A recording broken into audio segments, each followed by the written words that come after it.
Handcuffing a hero? In the courtroom? What do they think they're doing? The gasp echoed from the gallery as Royce Johnson, a former Navy SEAL decorated 3 times for valor, was slammed to the floor by a white officer during his trial.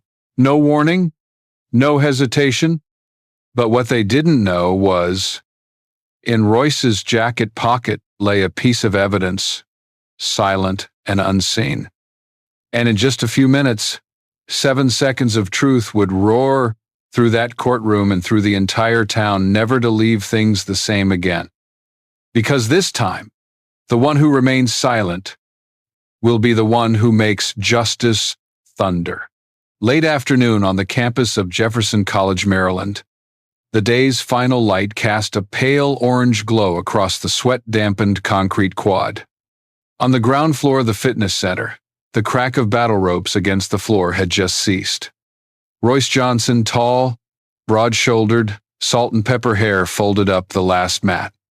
The class had ended early, leaving a silence so complete it felt as if the entire building had inhaled his breath and held it. He had served in SEAL Team 2, wading through waist-high floodwaters, crawling across mine-strewn sands, carrying wounded teammates out of Taliban fire. But today, he was the basic self-defense instructor for freshmen. A small, peaceful job, or so he had thought. On his way home, Royce stopped by a familiar grocery, Patel's Market, where owner Rahim always set aside a bottle of orange sports drink for him. But just steps inside, Royce sensed something amiss. 3 white youths about 20 years old lurked by the liquor shelf. One bent low, slipping something into his jacket pocket. A single glance honed by survival instincts from the battlefield, and Royce knew this was no harmless mistake. He said nothing. He didn't rush. Quietly, Royce opened his phone and switched to video mode. He stepped back, then calmly moved toward the checkout counter where a young woman was scanning items. She wore a silver chain with a small cross. Placing his phone on the counter, Royce whispered, "Don't look at them. Call the police. The video's right here."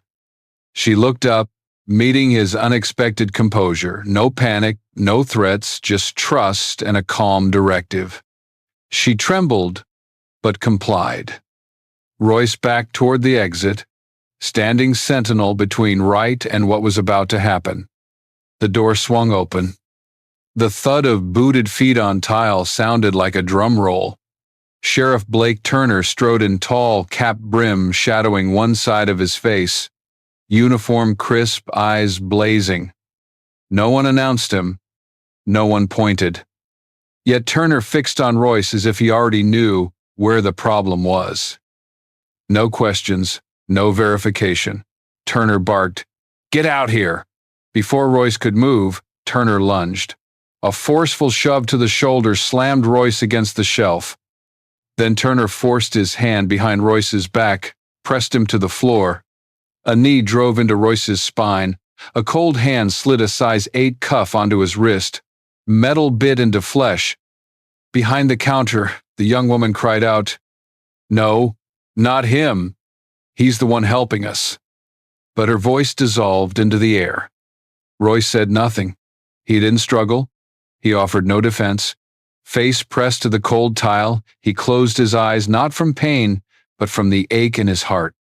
The ache of a familiar injustice, being deemed a threat simply for standing in the wrong place with the wrong skin. He had been wounded 3 times in combat, yet never had he felt more wounded than on the soil of the country he'd risked his life to protect. In his jacket pocket, his phone still recorded. Clear evidence, but who would believe it? And, more importantly, who would dare to look? Because sometimes, in a blinded society, the one who holds the truth is the first to be handcuffed. Welcome to Veteran Best Stories, where the war ends, but the stories live on. From the foxholes to front porches, we honor the silent battles our veterans still fight. Subscribe and walk with us beyond the battlefield. The air in the courtroom carried an unusual silence, not the hush of law, but the void of unspoken words. Royce stood in the defendant's box, back straight, eyes fixed on the empty space before him. His simple gray suit could not conceal the gleaming seal medal on his left breast, the award for a life-and-death mission in Helmand Province, where he had carried 3 wounded comrades out of Taliban fire for 8 continuous hours without support. But today, no one asked about that courage. No one mentioned Afghanistan. On paper, he was now merely a black defendant with a military record and history of aggressive behavior toward law enforcement. Sheriff Blake Turner ascended the witness stand, his tone as matter-of-fact as reporting a traffic accident. He testified that Royce charged in with intent to do harm, that he fears for his officer's safety, and had to act immediately. Each statement was delivered neatly and rhythmically, like clocking in, but with one crucial difference. None of it was true. The jury sat in 2 rows opposite him, 11 white jurors and 1 Latina woman. No one spoke, but several eyes flicked to the medal on Royce's chest. He offered no objection, no argument. He simply sat, hands resting on his knees, gaze fixed on the worn brown floorboards marked by hundreds of trials before. In the back row sat Marta, clutching her handkerchief so tightly her knuckles whitened. A 3rd-grade teacher at the local public elementary school, she taught her students the difference between justice and punishment. Today, she wasn't sure that line still existed. Beside her sat Kara, her 10-year-old daughter with curls and eyes uncannily like her father's.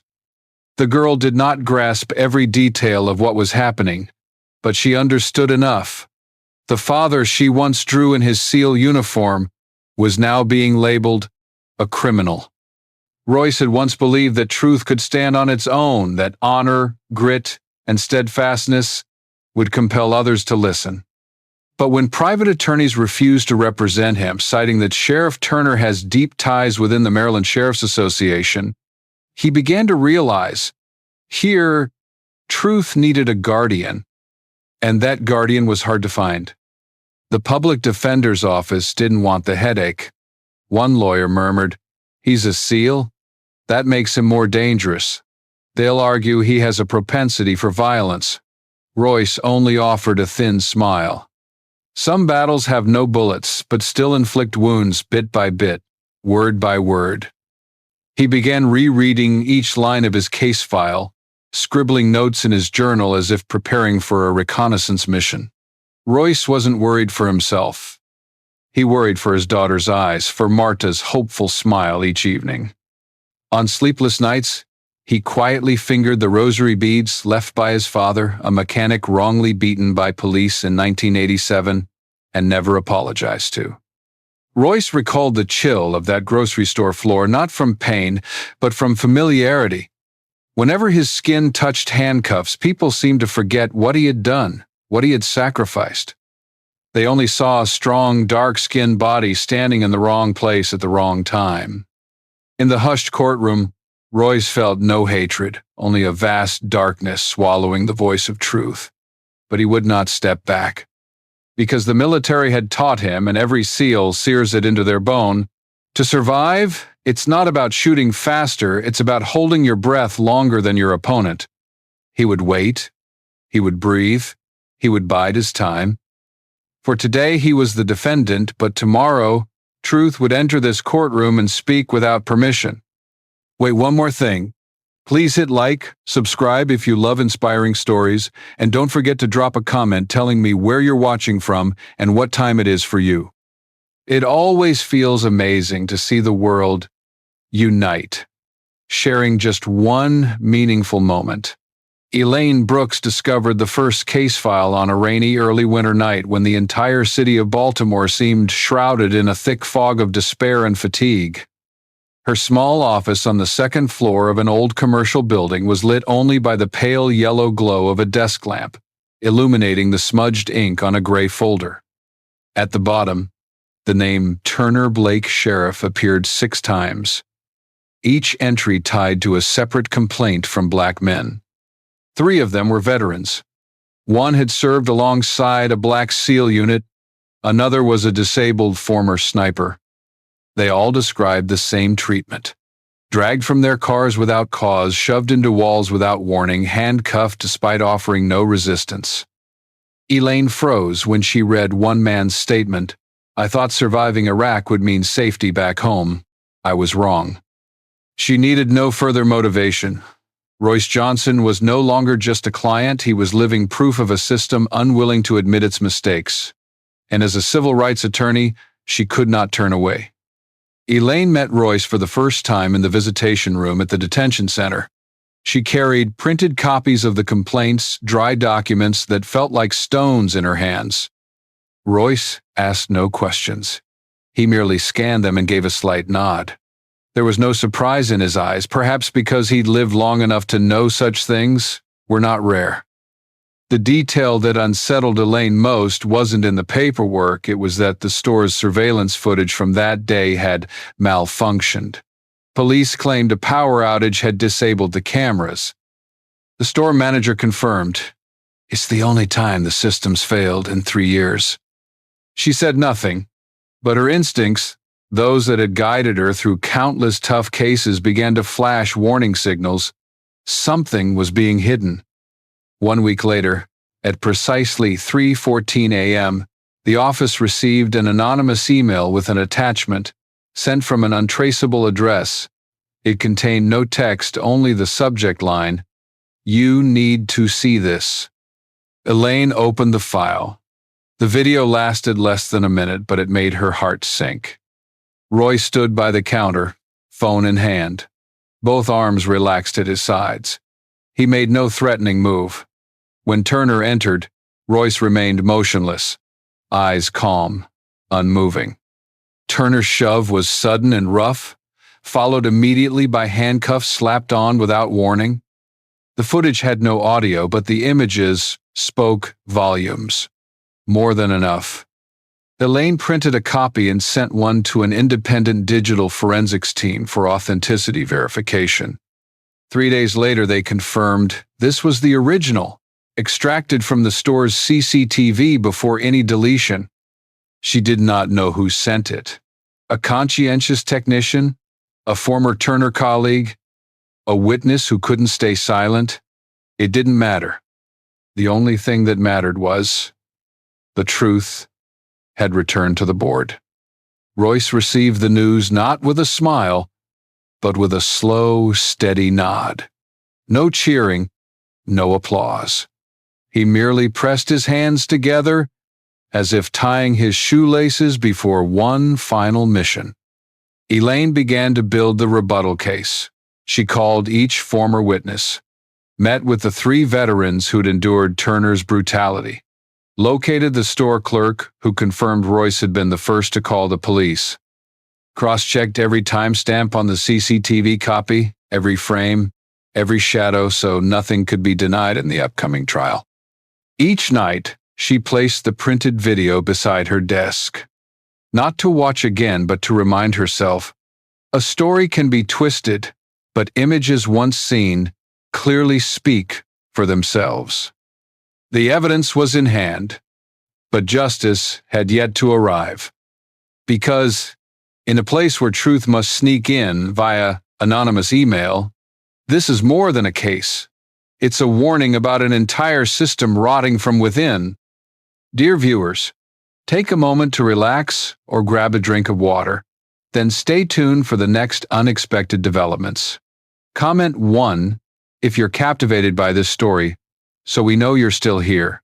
On the 4th day of the trial, the courtroom echoed with the rhythmic tap of shoes on wood, each step counting down to an irreversible moment. Royce sat quietly at the defense table, holding nothing but a slim notebook where he had recorded fragmented thoughts and memories crashing back like gunfire in the night. Elaine stood before the court, her expression unassuming. In her hands were the pieces she had painstakingly gathered over weeks, not just to save one man, but to expose something far greater. That truth, when suppressed long enough, will explode forth in the most unexpected way. The first witness Elaine called was Rahim Patel, the grocery store owner where it all began. Rahim approached the stand with a tremor in his gait. Yet when he saw Royce, he pressed his hands together and bowed his head, a small gesture filled with profound gratitude. "That man," Rahim said, voice wavering, "did nothing but help. He gave me the video and told me to call the police. He didn't touch anyone or raise his voice." If that is assault, then this world has truly been turned upside down. The jury shifted their gaze to Royce. A few furrowed brows appeared, but mostly a silence, the kind that comes when people begin to doubt what they once believed. The second witness was particularly significant. Former SEAL Danny Cortez. In civilian clothes and a crisp white shirt, Danny wore a medical bracelet on his right wrist from a parachute jump injury in Kandahar. He looked directly at Royce as he took the stand, then turned to the jury as though addressing new recruits in training. Royce was the last to give the retreat order when our team was surrounded in Kunar. While everyone panicked, he was the only one calm enough to signal our withdrawal. If there's anyone I trust never to act recklessly or attack without cause, it's him. Elaine needed no further emphasis. That testimony from a man who once trusted his life to Royce cut through the unspoken biases clinging to every wooden bench in the room. Finally, Sheriff Turner took the stand, his tense face masked by forced confidence. He repeated his story, that Royce strode toward me aggressively, that his look was hostile, and that he had to act to protect the public. But this time, something didn't align. Elaine quietly flipped through her papers and asked, "Can your CCTV footage confirm your testimony?" Turner blinked. The system was down. The cameras weren't working then. A ripple passed through the courtroom. At that moment, Elaine called her next witness. Caleb Monroe, a former internal affairs officer who had overseen security camera installations at numerous county stores, including Patel's. Caleb stepped up, slight in build, but with a clear, unwavering voice. "I inspected the CCTV system at Patel's 2 weeks before the incident. Everything was functioning normally. The logs show a single manual shutdown, not a technical fault, precisely when Turner entered the store." Elaine said nothing further. She placed the maintenance unit's report on the table, verifying Caleb's statement. Turner's face paled. His eyes darted to the prosecutor, but no one moved. Royce remained seated, hands clasped, keeping himself silent. He didn't meet Turner's gaze, didn't flinch. His silence was not defeat, but the strength of someone accustomed to waiting for justice to arrive at the right moment. Layer by layer, the narrative was reconstructed. A soldier who served his country, abused by the very authority sworn to protect him, a witness who spoke up despite fear, footage nearly buried by a technical error, and an old comrade determined never to let the past be silenced again. The trial was no longer about conviction. It had become a forum for asking, what do we believe in when our system loses its moral compass? And now, all eyes fell on Royce, not to judge, but to hear the truth that the entire town once chose to ignore. The courtroom that day seemed to hold its breath. Not because the air was stifling, but because an invisible tension threaded through every wooden pew, every suppressed cough, every furtive glance drawn inward. Elaine Brooks stepped forward slowly, her hands steady, though her spine felt like a taut steel wire. In her palm lay what she had pursued, protected, and prepared for nearly 2 months. The original CCTV clip, once lost to a technical glitch, now resurfacing like a ghost, refusing to let the truth die in silence. She spoke little. She placed the USB drive on the judge's bench and nodded. The court technician plugged it in, and moments later the footage filled the screen for all to see. On screen, Royce appeared tall, clad in a gray sweater, standing by the checkout counter. His arms hung loosely at his sides, his head tilted slightly, as if listening to the clerk behind the counter. Then the door opened. Sheriff Turner strode in quickly, without hesitation. No pause to look around, no inquiry, no acknowledgement of anyone. Only one direction. straight at Royce. The next moment showed the shove. Clear, brutal, without warning. Royce recoiled by instinct, his hands still at his side. He was spun around, handcuffed, and forced to the floor. The entire sequence lasted just 9 seconds. No struggle, no threat, no aggressive behavior. As the report had claimed. When the video ended, the courtroom was so silent you could hear the soft gasp of a woman in the back row. Sheriff Turner remained seated, his fingers interlaced on his thigh. His chin was lower than usual. But most telling was his gaze devoid of its usual steely edge, replaced by a murky hesitation, as though he was swallowing bitter words he wasn't permitted to speak. Order held until an unexpected voice rang out from the public gallery. "I know him." Heads turned. A middle-aged man with reddish-brown skin and a veteran's pin on his lapel rose to his feet unbidden. He stepped forward. "Blake Turner trained with me in Pensacola. Back in 2003, our SEAL class had 5 black candidates and he faltered, then looked up, unblinking. He was flagged 3 times for racial bias. I remember it clearly. He once shoved me during a fitness drill just because I was outpacing him on the final run." A subtle ripple passed through the jury. Eyes shifted not away in discomfort but toward understanding. Elaine needed say nothing more. Yet as another curtain was drawn back, a figure rose from the press section, a man with a Washington Post badge. "Your Honor," he said, "I move to invoke the Freedom of Information Act to release all internal affairs records concerning Sheriff Turner from the past 10 years. The judge nodded, tension flickering across his face. Clearly, this had grown beyond one criminal trial. This was no longer just Royce Johnson's trial. It had become the trial of a system, of history, and of moral fault lines once buried beneath badge and gun. Royce remained seated. He did not bow his head. He did not applaud.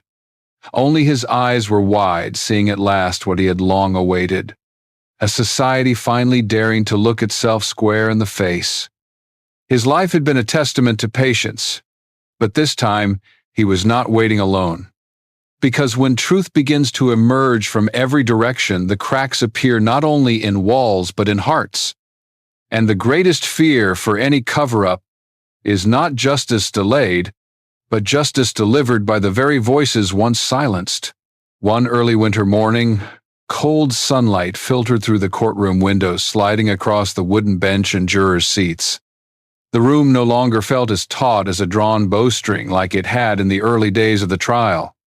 It had shifted into a different state, quiet, expectant, as if everyone there knew what was about to happen would not be an ending, but a turning point. Elaine stood tall, advancing step by determined step toward the witness stand. Across from her, Turner sat motionless, his eyes sunk deep as though they'd lost their bearings. He looked neither at Royce, nor at Elaine, nor at anyone. The question came like the prick of a fine needle, neither loud nor dramatic, but enough to make every breath in the room catch for a moment. "Sheriff Turner," Elaine said, her voice soft as velvet, yet sharp as a blade. "You were disciplined internally for racially biased conduct, weren't you?" Turner stirred slightly. A wrinkle twitched on his brow, yet he offered no answer. Elaine didn't need one. She rifled through her documents and held up a sheet. "The May 14, 2014 memorandum states you were suspended pending investigation for using excessive force against a black service member during training. And that was only one of 3 such incidents." She fixed her gaze on him as one who once believed in redemption. "Do you still feel you are legally fit to carry a firearm and wield that authority after all this?" No one in the room moved. No murmurs. No furtive glances. Only a silence as deep as snow blanketing a small town after a storm impossible to ignore. Turner lowered his head. For the first time since the trial began, his rock-solid confidence seemed to recede. He did not shout. He did not deny. He did not argue. He simply bowed his head, hands clasped before his chest, as if even he no longer recognized how far he'd strayed from right. Royce remained seated, his gaze steady, like a windless lake. Then he rose. No one prompted him. He rose on his own, each step weighted by memories of fallen comrades, years served under the flag, and the nameless wound of his endless trial. Standing before Turner, Royce did not look at him with hatred, not with the look of a conqueror, but with the look of someone who understands that some battles have no victors. His voice was neither loud nor forceful, only the voice of a man once knocked down, but never ceasing to stand up. "I come here," he said, "not to exact revenge on you." A soft sound echoed behind him, perhaps someone exhaling after holding their breath too long. "I come to save you, and to save the system I once honored." No applause followed, yet the entire room seemed gently nudged to one side, the side of light, the side of hope, where forgiveness is not weakness, but the bravest act a person can make. Royce did not demand a verdict. He did not seek restitution. Instead, he looked up at the judge, his tone calm, as if delivering a Sunday sermon. "I request the court to mandate a compulsory retraining program for law enforcement personnel, a program on ethics, on accountability, and on recognizing a human being before judging them." The elderly judge blinked. It seemed, for the first time in his career, he saw a victim rise, not to reclaim something for himself, but to preserve what remained for others. Marta, sitting behind, grasped Kara's hand. She did not weep, but on her face shone a light only a mother could know, the light of a child who witnessed her father not merely as someone wronged, but as someone who made an entire system look at itself. That day, Royce did not win, but he did not need to. For some victories are not in a written verdict, but in the silent change that begins in the very room where people were forced to listen, and for the first time, forced to understand. When a soldier like Royce chooses forgiveness over vengeance, it is not merely a noble act, but a profound reminder. We cannot rebuild trust with anger, but with the courage to engage, to repair, to transform.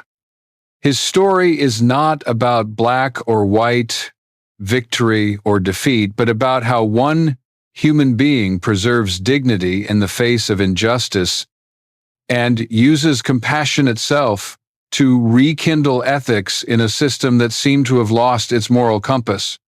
If you have ever felt misunderstood, judged by your appearance, your past, or the color of your skin, remember that your calm integrity can change far more than you imagine. Thank you for staying until the end of this story. If it has touched your heart, please share the video, leave a comment with your thoughts, or tell us about a moment when you witnessed justice come to life from apparent silence. Don't forget to follow our channel each week. We'll continue bringing you real stories that matter.